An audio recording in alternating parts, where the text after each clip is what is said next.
प्यारे बच्चों, उस दिन सूरदास के पद में से आप लोगों को हम 2 पद पढ़ा चुके थे, व्याख्या भी बता दिए थे। अब आप देखिए तीसरा पद हम आपको पढ़ाने जा रहे हैं। तो किलकत कान घुटुरमन आवत।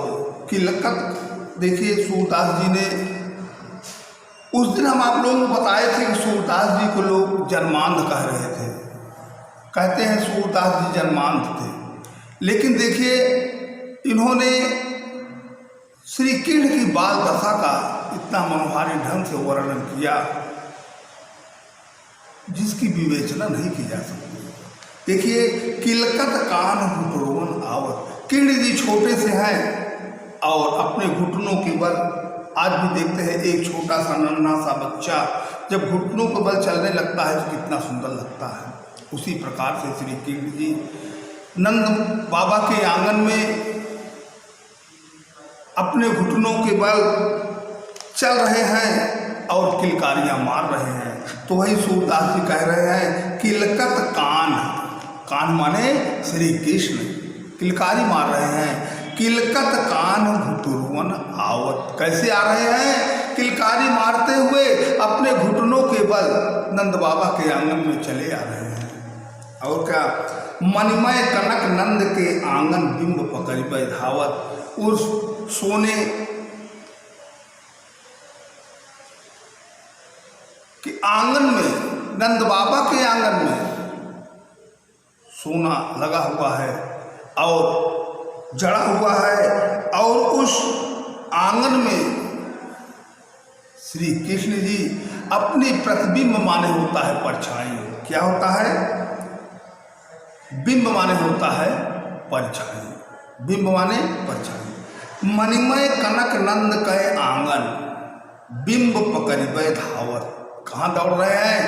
कृष्ण जी छोटे से बच्चे, छोटे से बालक में है, बाल स्वरूप में है, घुटनों के बल चलते हुए अपनी परछाई को पकड़ना चाह रहे हैं।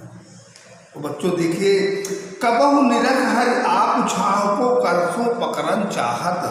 छाव माने यहाँ भी परछाई होगा। कबहु निरख, निरख माने देखना, कभी अपनी परछाई को देखते हैं भगवान श्री कृष्ण, और करसो पकड़न चाहत, और अपने हाथों से ही अपनी ही परछाई को वो पकड़ना चाह रहे हैं। बच्चों कभी भी समझ लीजिए, कभी भी कोई अपनी परछाई को पकड़ नहीं सकता। जैसे जैसे आप बढ़ते चले जाओगे वैसे वैसे वैसे वैसे वो भी परछाई भी, छाया तो है, छाया भी बढ़ती चली जाएगी। आप पीछे तरफ आएंगे, आगे तरफ जाएंगे, जैसा आप करेंगे वैसा भी वो छाया करती चली जाएगी। तो देखिए बच्चों आगे, किलक हंसत राजत दो दतिया। दो माने दोनों, दो, उस समय श्री कृष्ण की 2 दांत, 2। तो क्या किला की हंसत, जब किलकारी मार करके श्री कृष्ण जी हंसते हैं तो दोनों दांत उनके दिखाई देने लगते हैं। किला की हंसत राजत 2 दतिया। राजत माने सुशोभित। जब श्री कृष्ण जी किलकारियां मार करके हंस रहे हैं तो जब दोनों दांत दिखाई देते हैं उस समय उनके दांतों की शोभा अत्यंत सुंदर लग रही है। यानी उस समय बाल स्वरूप में श्री कृष्ण का हंसना अत्यंत सुंदर लग रहा है। पुन पुनति अवगाहत, इस प्रकार से अवगाहत माने होता है दिखाना या पकड़ना। पुन पुनति अवगाहत, इस प्रकार से बार बार वो कर रहे हैं। पुन पुनति अवगाहत, इस प्रकार से वो बार बार दिखला रहे हैं। कनक भूमि पर कर पग छाया, यह उपमा एक राजत।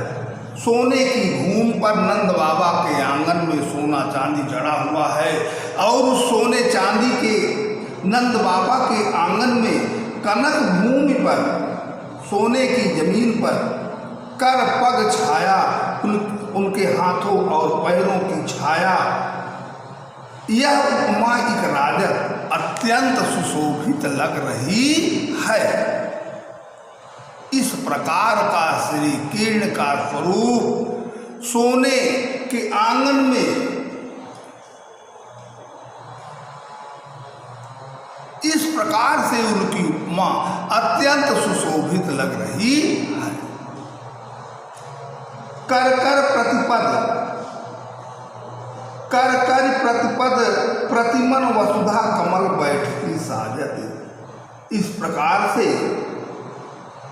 ऐसा लग रहा है कि जैसे यह पृथ्वी श्री कृष्ण को बैठने के लिए सुंदर फूलों का, कमल के फूलों का आसन सजा रही है। यह पृथ्वी क्या कर रही है? जैसे कमल के फूलों की सेज बना करके श्री कृष्ण को बैठने के लिए आसन बना रही है। तो बाल दशा सुख निरख जसोदा, यह बाल स्वरूप श्री कृष्ण की दशा को जसोदा मैया देख करके बाल दशा सुख निरख जसोदा, यह बाल दशा श्री कृष्ण की देख करके जसोदा मैया अत्यंत सुख की अनुभूति करती हुई पुनि पुनि नंद बुलावत करती हुई बार बार नंद बाबा को क्या कर रही हैं? बुला रही हैं। अचरा तर लय घाट सूर को प्रभु को दूध पियावत। अचरा तर माने होता है नीचे, अपने आंचल के नीचे जसोदा मैया श्री कृष्ण को ढक करके, सूरदास जी कह रहे हैं कि जसोदा मैया अपने आंचल के नीचे श्री कृष्ण को ढक करके क्या कर रही हैं? दूध पिला रही हैं। इस प्रकार से आपकी व्याख्या हुई। अब देखिए, अब धीरे धीरे अगले पद की व्याख्या है। धीरे धीरे श्री कृष्ण जी बड़े हुए। देखिए अगला पद है, मैं अपनी सब गाय चरई हूँ, प्रात होत बल के संग जई हो, तेरे कहे न रही हो, ग्वाल बाल गायन के भीतर नैको डर नहीं लागत, आज न सोओ नंद दुहाई रैन रहोगो जागत। और ग्वाल सब गाय चरई हैं, मैं घर बैठे रही हूँ। सूर श्याम तुम सोई रहे हो, अब प्रात जान मैं दे हूँ। श्री कृष्ण थोड़ा थोड़ा बड़े हो जाते हैं।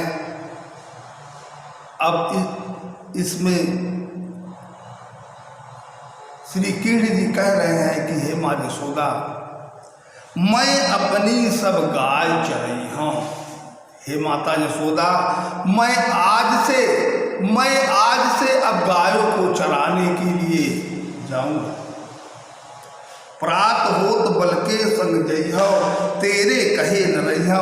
हे माँ यशोदा, प्रातः सुबह होते ही मैं ग्वाल बालों के साथ में चला जाऊंगा। तुम्हारे कहने से मैं अब घर में रुकने वाला नहीं। ग्वाल बाल गायन के भीतर, ग्वाल बालों के साथ में, अपने साथियों के साथ में, और गायों के भीतर गायों के समूह के साथ में रहने से मुझे तनिक भी डर नहीं लगता। इस प्रकार से आज मैं सोमो नंद दुहाई, नंद बाबा की कसम खा के कह रहा हूँ, नंद बाबा की दुहाई दे रहा हूँ कि हे माँ, आज रात में मैं नहीं सोऊंगा। किस लिए नहीं सोऊंगा?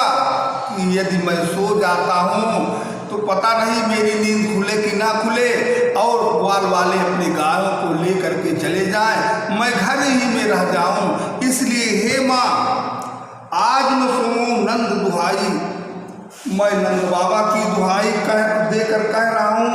रैन माने रात, आज रात भर मैं जागता ही रहूंगा। ग्वाल सब गाय चरई है, मैं घर बैठे रही हूँ।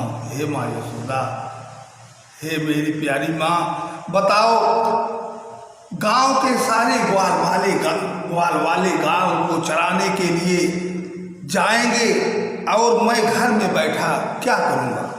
और ग्वाल सब गाय चरही हूँ, मैं घर बैठे रही हूँ। भला आप ही बताइए, सूर श्याम तुम सोई रहे हो, अब प्रात जान मैं दे हूँ।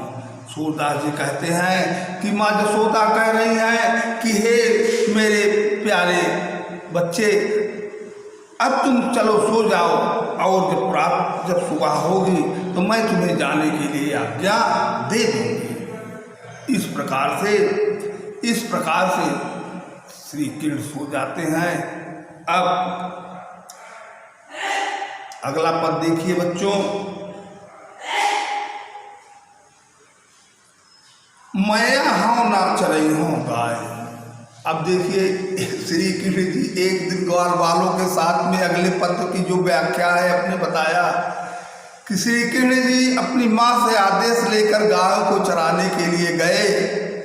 गायों को चराते चराते वहाँ जंगल में जब थक जाते हैं तो अब अगला